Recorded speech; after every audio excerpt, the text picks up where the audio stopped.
everyone, welcome back to my channel. I am Emmy. So in today's video, I am just going to talk a little bit about my application to the Oxford University. So what subject did I apply for, the entry requirements, my own preparation, and most importantly, the things that I have learned from this rejection. So remember to subscribe and let's get started. So I have applied for experimental psychology or EP. The entry requirements was 39 IB points with 766 at higher level. For this subject, I had to take an entry test known as Thinking Skills Assessment, or the TSA. It has two sections. So section 1 is composed of 50 multiple choice questions, 25 on logical reasoning and the other 25 on numerical reasoning. Section 2 is a short essay responding to one of the 4 prompts. So this year's TSA was actually quite hard, I have to say, compared to the previous years. I don't know why, but it just felt so to me. In terms of the prompt, let me think about it. I remember I answered a prompt regarding science and morality. It's like, can scientific experimental investigation help us to answer moral questions or ethical questions, something like that. So pretty interesting, but yeah, because the other 3 were like all about COVID. How did COVID affect our, like learning, education, and stuff like that, politics, which I just can't answer. So yeah, that is this year's TSA. I think the most important thing with TSA is just practice, practice, and practice. There are people who naturally find TSA easy, and I am not one of them. So you have to do a lot of practice, and there are actually a lot of strategies to play with in the TSA. So you can eliminate options and restrict your choices, etc, etc. So a lot of strategies, if you just go on Google and just type in strategies with TSA or critical thinking questions in general, you'll find a lot of them. So practice with past paper questions, and then after you finish all of them, like what I did, I bought a lot of extra practice books for me to use. Uni admissions often release a lot of them, so you can check on their website. And as I showed at the beginning of my video, those are all things that I used in preparation for my Oxford application. My score was 71.6, and let me see. The overall score was 66.7, so I was quite a lot above the average. And to be honest, I didn't expect to score so highly in the TSA, because when I was practicing, I was always around like 67, 68, a few occasions touching 70. So my feedback report, which just arrived yesterday, said that this is still less competitive compared to other candidates. Which is okay, because I know that this year there are a lot of very competitive students, a lot of them reapplying to Oxford after a gap year. So it's okay, but I was very, very satisfied with my own performance. I really think I tried my best. And 71.6 is actually a very good score. Let me just find out what they say in the explanation of results of 2020. So Typical applicants to the most highly selected undergraduate university courses in the UK will score around 60. The best applicants will score more highly, but 70 represents a comparatively high score, and only a few very exceptional applicants will achieve scores higher than 80. And so for me, 71.6 is already, it is by definition already a really good score. But after all this preparation,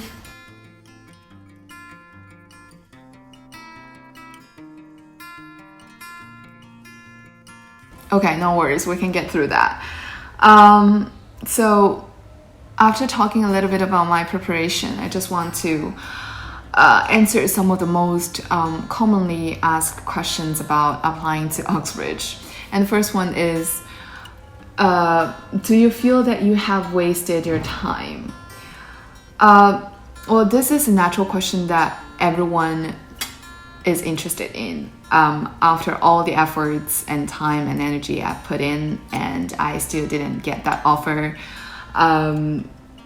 So have I wasted all of that time? If I say no, it will be fake, because considering the amount of time and energy I put into this, I think every human being would somehow feel bad, because after all that effort, it seems like your effort didn't give you back anything. According to the Pomodoro application, which by the way is a very good study tool, I spent in total 110 hours and 51 minutes on my TSA practice over the 2 months. So that would almost be 2 hours per day of only TSA practice. And considering that time, I also had to focus on my math, psychology, econ, and chemistry, IA. So it was like a terrible time of busyness. I was loaded with works, and I still had to do like 2 hours of TSA per day. So that was really intense, and so I was not very happy when I received that rejection. No one would be.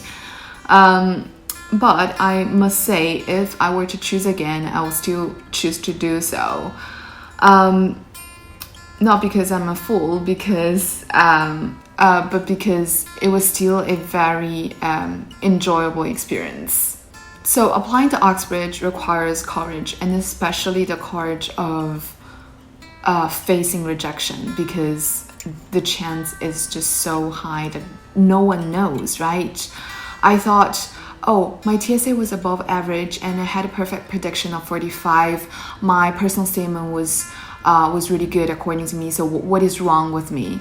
I asked myself this type of question like thousands of times, but then I came to realize, well, there's really no point of asking such questions.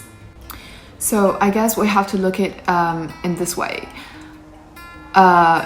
I'm not putting in time and energy to earn that offer back. I am actually putting in time and energy to enrich my own life. Yes, I did spend a lot of time practicing TSA, and I did get a score that is good for me considering my own abilities and IQ, I guess. And I honestly do not regret spending so much time and energy in practicing TSA, because if I did not do so, I would regret because I haven't tried my best. And now I know that I have tried my best, and that is the result I've earned. I feel okay. I feel happy because at least it's not because of me. It's because of, well, of course me, but also the situation matters. So at least I have tried my best. So that's from my part. I have done what I could. There's really no more things I could do in terms of the TSA preparation, because considering the amount of work from IB that I had to do during that time.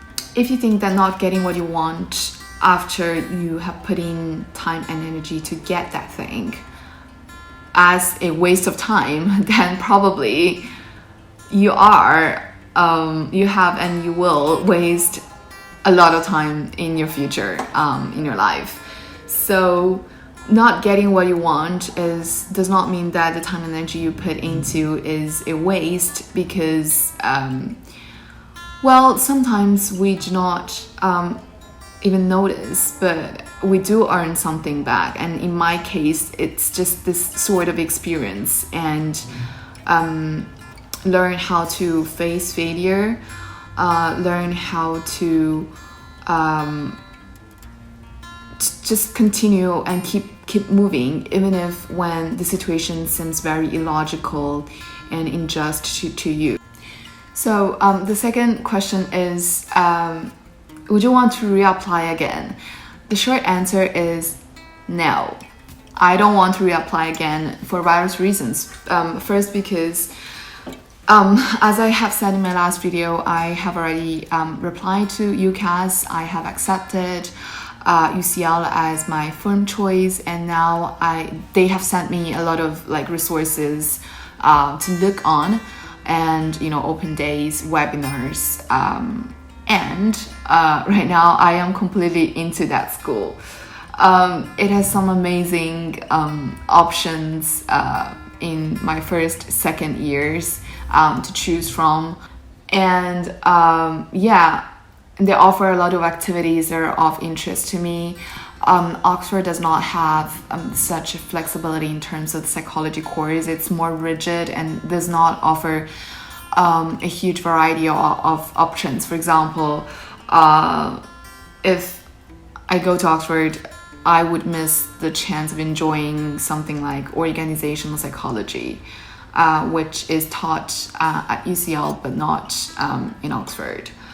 So I guess this is another way of, I don't know if I'm exhibiting actually in-group favoritism right now, but yeah, I think UCL is a more adapted school to me.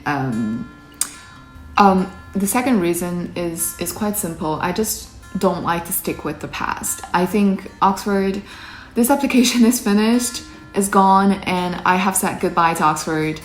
And I just don't want to look back again. I don't want to put in more energy for it.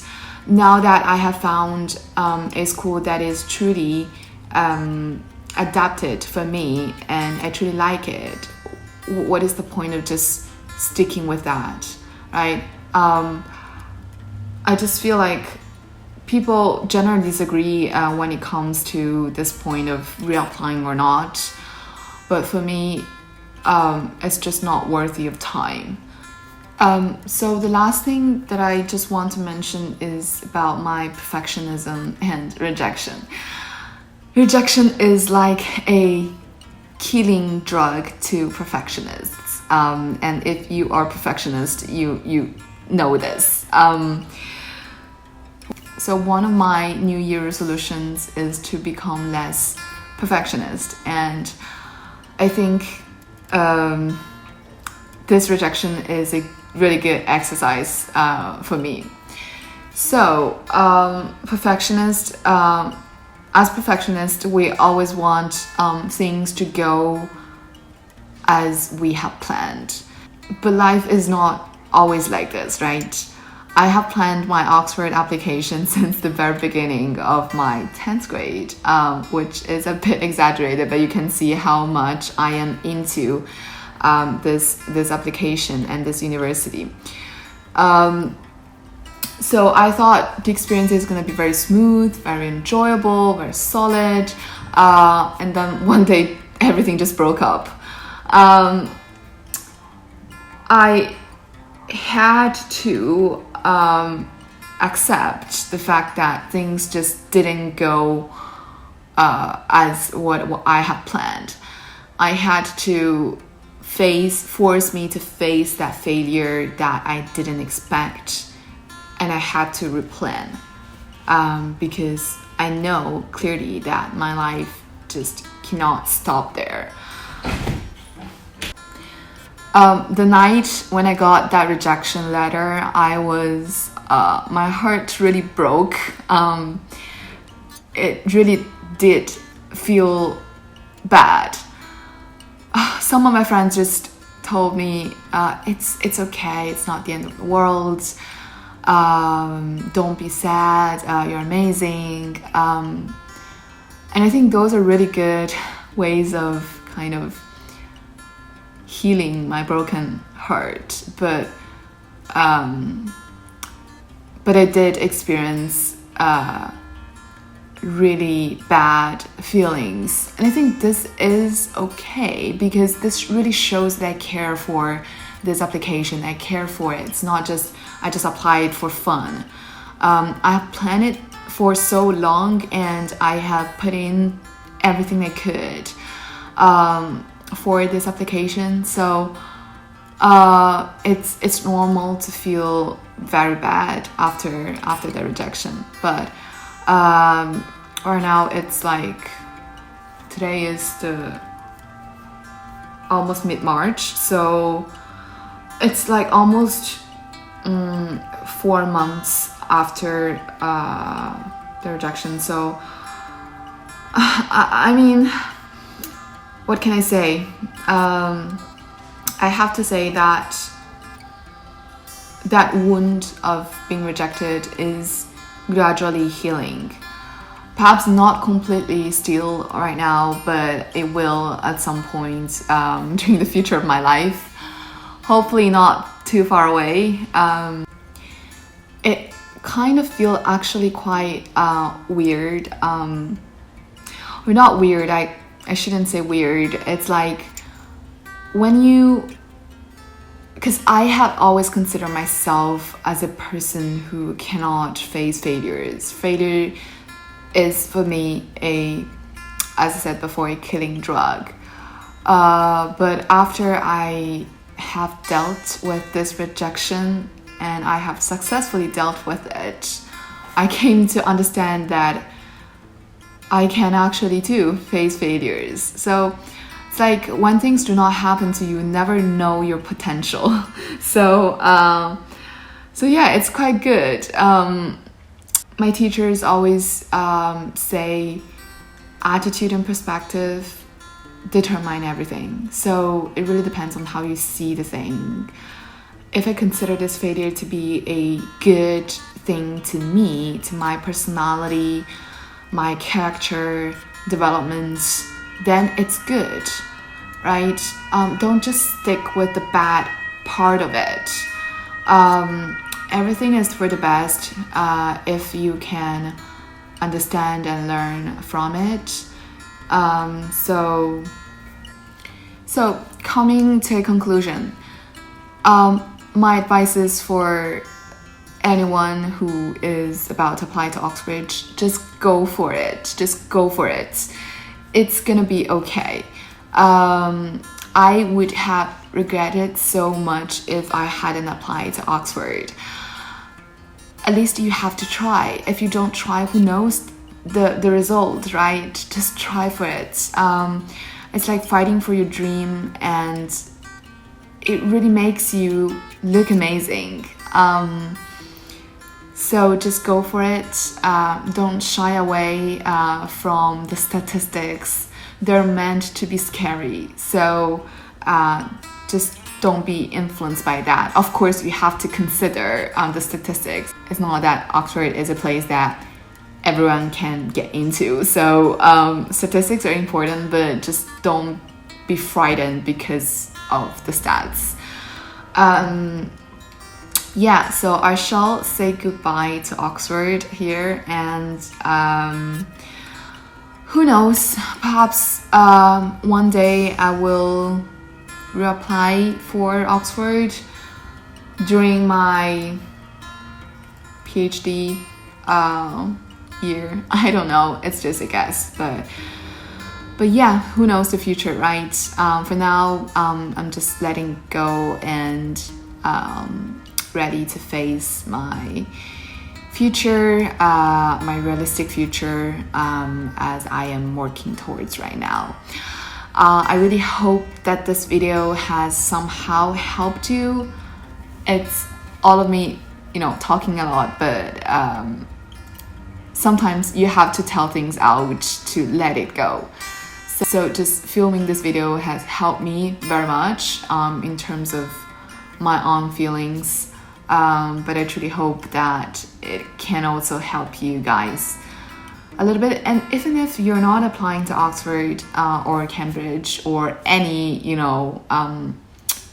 Ivy League schools in the USA, failure is still something that we all have to face in our life. So don't be afraid of it. You can get through it. And that's it. That's it for today's video. I hope you enjoyed it. Remember to subscribe, and I'll see you next time.